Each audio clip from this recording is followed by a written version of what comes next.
Alam mo ba na hindi lang basta panlinis ang walis? May malaki pala itong ambag sa buhay natin. Ngunit nakadepende ito sa kung paano natin gamitin ito. Pinaniniwalaang ang walis ay nagagamit hindi lang basta panlinis.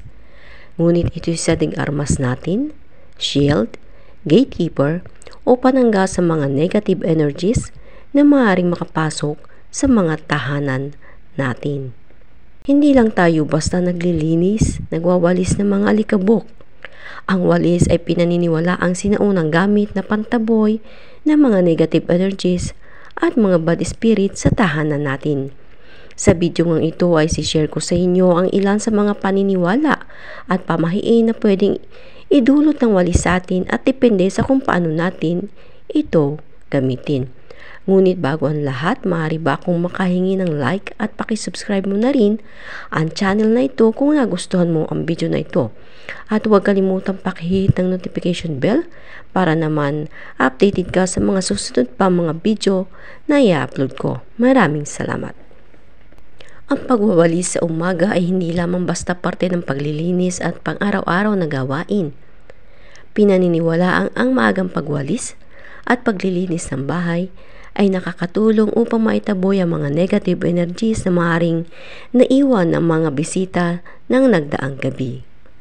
Ang maagang pagwawalis ay nagtataboy ng mga bad spirits, negativity, kahirapan at di magandang kapalaran na maaaring makapasok sa tahanan habang tayo'y natutulog. Kaya ugaliing magwalis tuwing umaga. Ngunit sa matatandang paniniwala, ang pagwawalis tuwing gabi naman ay maaaring maghatid ng di magandang kapalaran. Pwera na lang kung ikaw ay may ginagawang ritual o may alam kang sinasambit na pangontra habang nagwawalis. Huwag ding basta-basta ang pagwawalis at basta mo na lang itaboy palabas ang mga nawalis mo. Dahil maaari itong may dalang energies mula sa loob ng bahay mo at pwede itong magamit ng mga may galit sa iyo. Mainam na dakutin ito at itapon sa basurahan.